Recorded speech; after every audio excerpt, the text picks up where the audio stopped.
Hi friends, welcome to our channel. First of all, sorry for the delay. I have to thank each and everyone who are supporting me. Thank you guys. Let's start the questions. The first question, what is the normal lifespan of platelets in the human body? Option A 3 to 7 days, option B 7 to 10 days, option C 9 to 12 days, option D 20 to 30 days. The correct answer, option B, 7 to 10 days. Explanation. Platelets, also known as thrombocytes. The average lifespan of platelet is 7 to 10 days in the human bloodstream. They play a crucial role in blood clotting and wound healing. After this period, all platelets are removed from the spleen and replaced by new one produced in the bone marrow. The next question, what is the normal lifespan of RBC in the human body? Option A 120 days, option B 150 days, option C 180 days, option D 220 days. The correct answer, option A 120 days.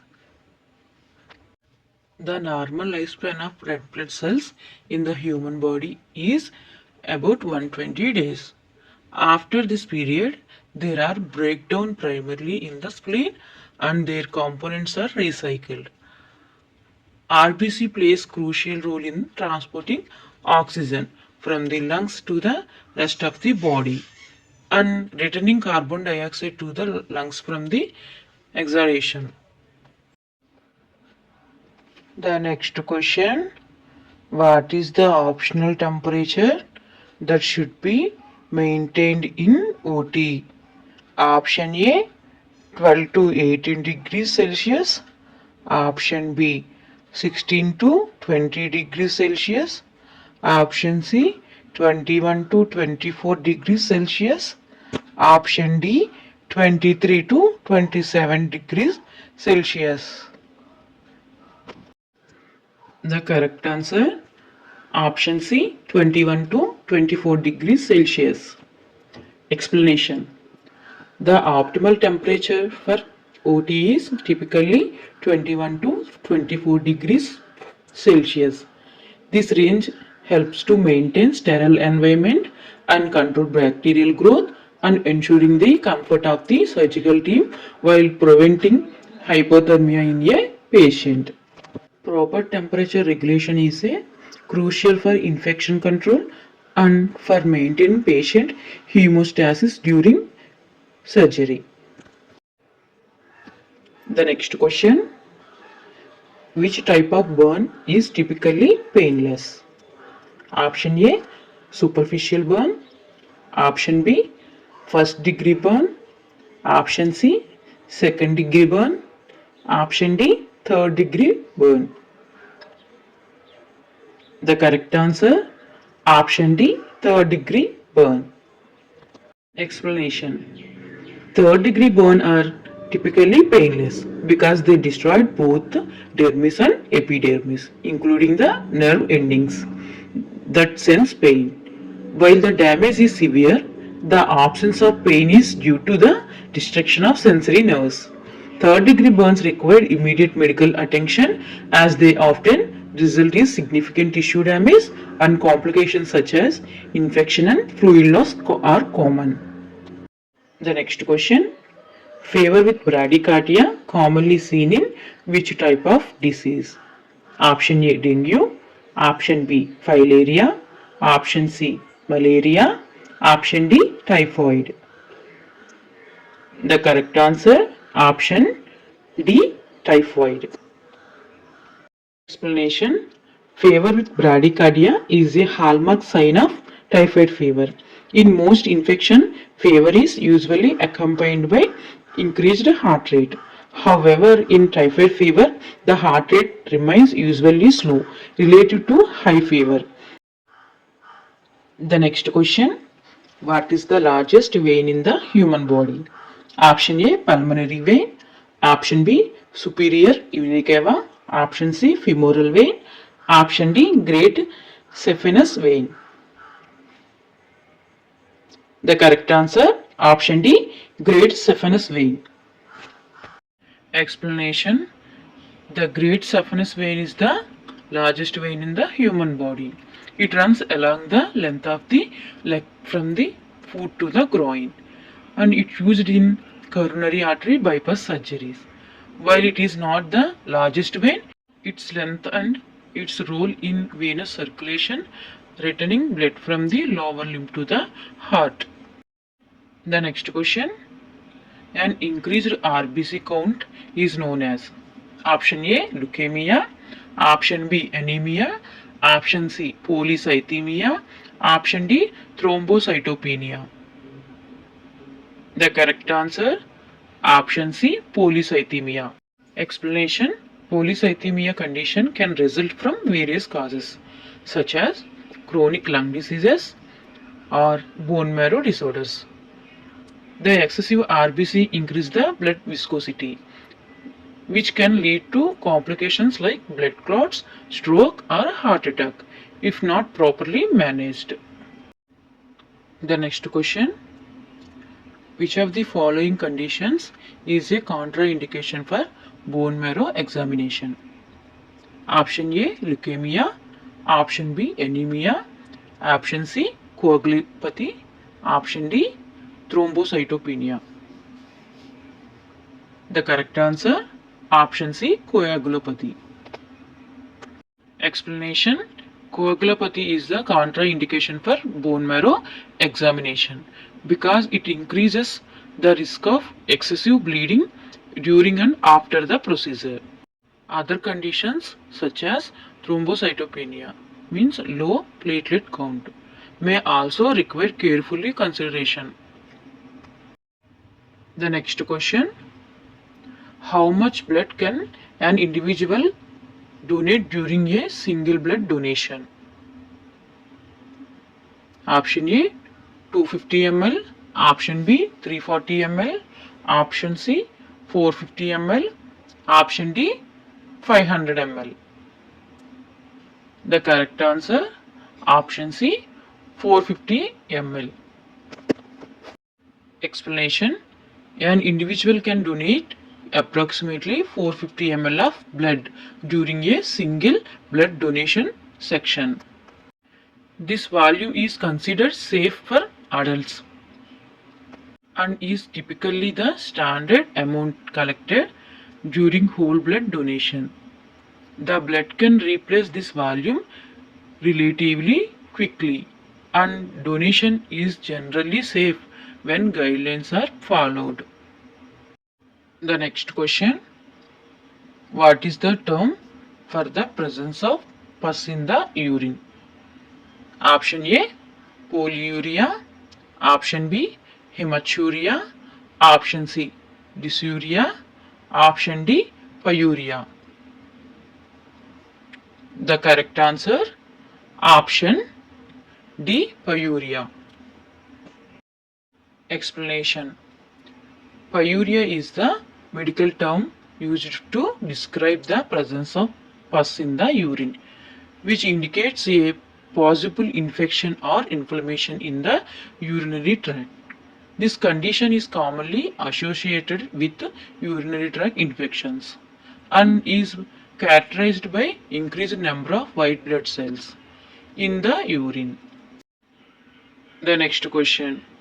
Which cranial nerve controls pupillary constriction? Option A, first cranial nerve, option B, third cranial nerve, option C, fifth cranial nerve, option D, seventh cranial nerve. The correct answer, option B, third cranial nerve. Explanation. Pupillary constriction is primarily controlled by the oculomotor nerve, that is third cranial nerve. This nerve innervates the constriction pupillary muscle, which is responsible for constriction the pupil in response to light or during accommodation. Focus on near object. Damage to this oculomotor nerve can result in dilated pupil and impaired pupillary reflections. The next question, what is the name of fifth cranial nerve? Option A, trigeminal. Option B, trochlear. Option C, vagus nerve. Option D, facial nerve. The correct answer, option A, trigeminal nerve. Explanation. The fifth cranial nerve is the trigeminal nerve. It has three main branches. The first one, ophthalmic, second one, maxillary and mandibulary nerves, which provide sensory innervation to the face and motor intervention to the muscles. Involved the mastication. Mastication means chewing. The trigeminal nerve is essential for facial sensation and plays a key role in various reflections such as the corneal reflection.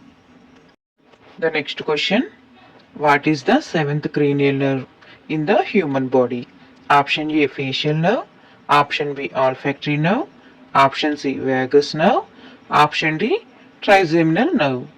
Already we discussed trigeminal nerve is the fifth cranial nerve. So the correct answer, option A, facial nerve. Explanation. The seventh cranial nerve is also known as facial nerve. It is responsible for innervating the muscle of facial expressions, conveying taste sensation from the anterior two-thirds of the tongue and providing parasympathetic innervation to the salivary and lacrimal glands. The facial nerve plays a crucial role in facial movements and expressions and certain sensory functions. Dysfunction of this nerve can lead to conditions such as Bell's palsy, resulting in facial weakness or paralysis. Next question, what is the site for lumbar puncture? Option A, L1, L2. Option B, L2, L3. Option C, L3, L4. Option D, L4, L5. The correct answer, option C, L3, L4. Explanation. A lumbar puncture is also known as spinal tap. Is typically performed at the intervertebral space between L3 and L4. This location is chosen because it is below the termination of the spinal cord, which usually ends at the level of L1 to L2 in adults. By puncturing at this site, healthcare providers can safely obtain cerebrospinal fluid for diagnostic purpose, such as testing for infection, bleeding, or neurological disorders, while minimizing the risk of injury to the spinal cord. The next question. The IcePack test is commonly used to diagnose which condition? Option A, multiple system atrophy.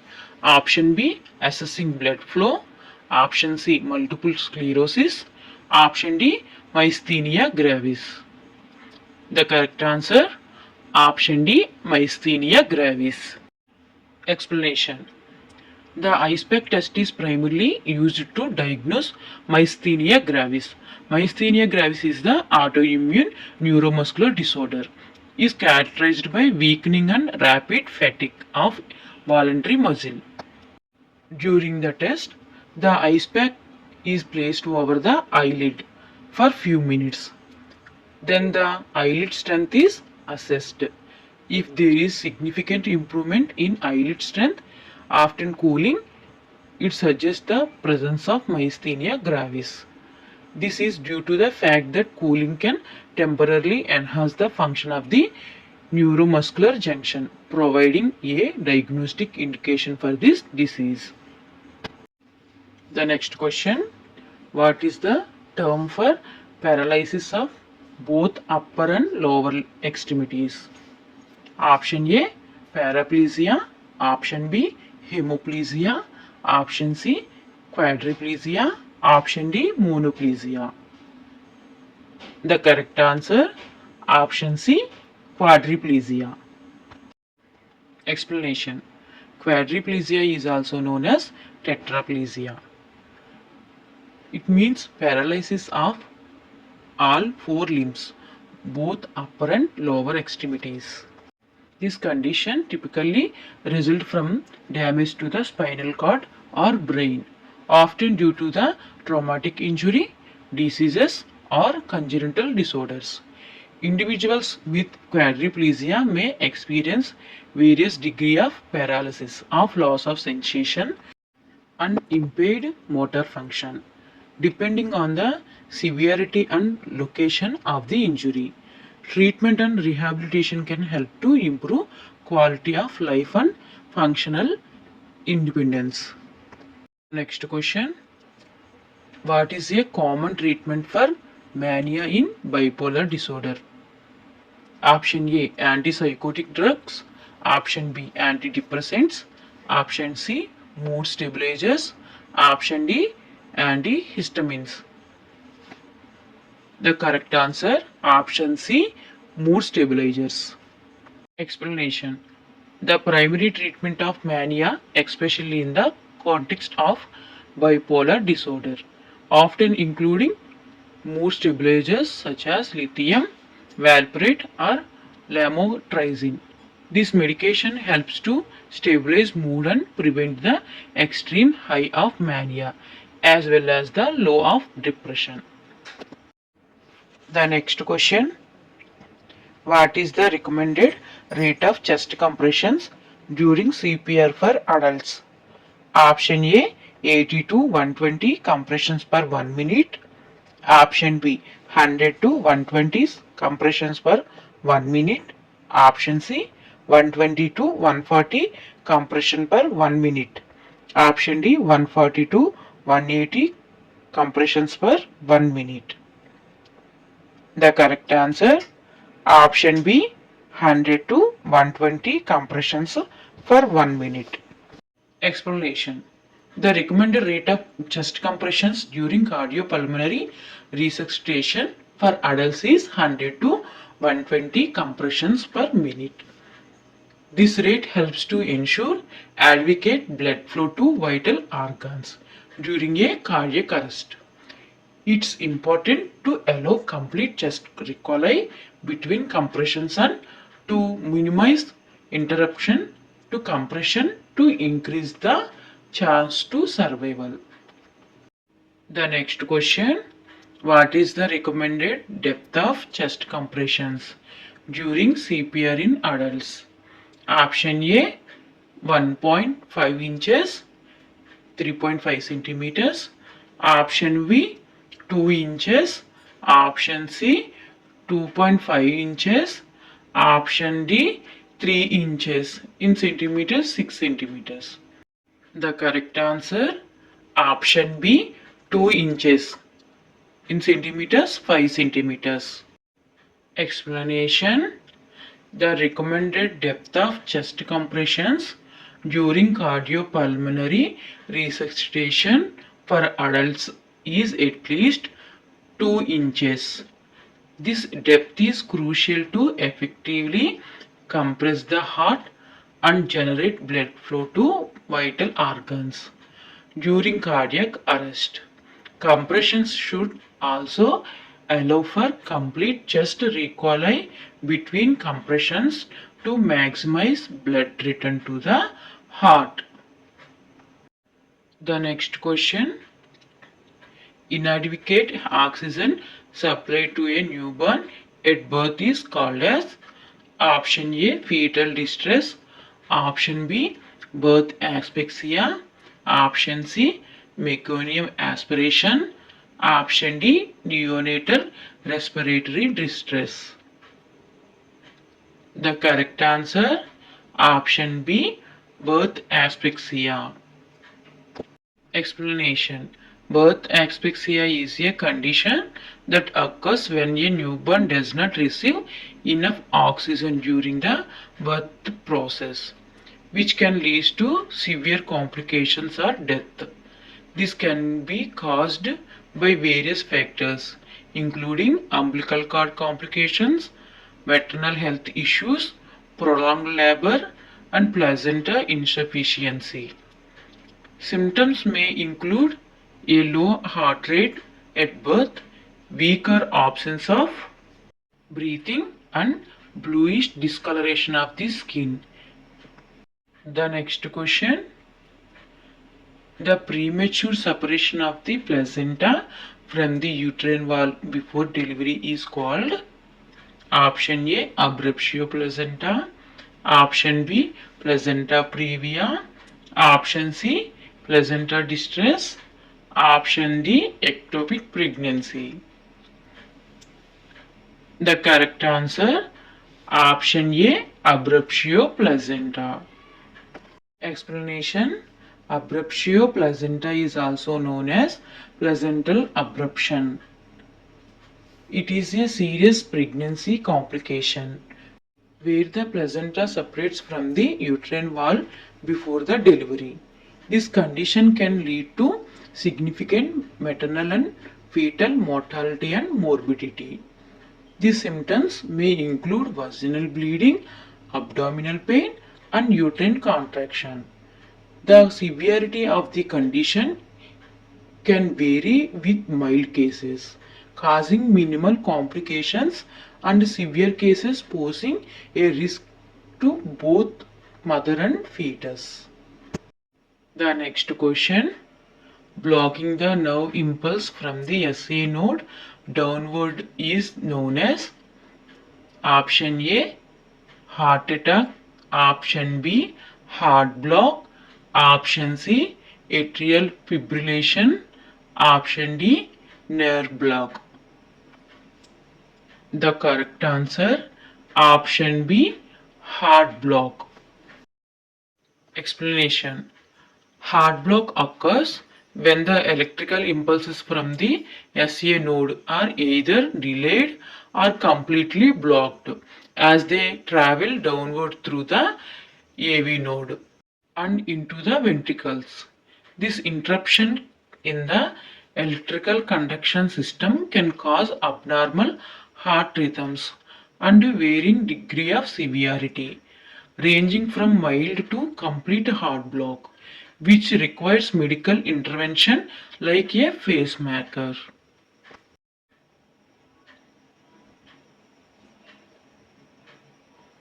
Thanks for watching. Please like, share, comment and subscribe.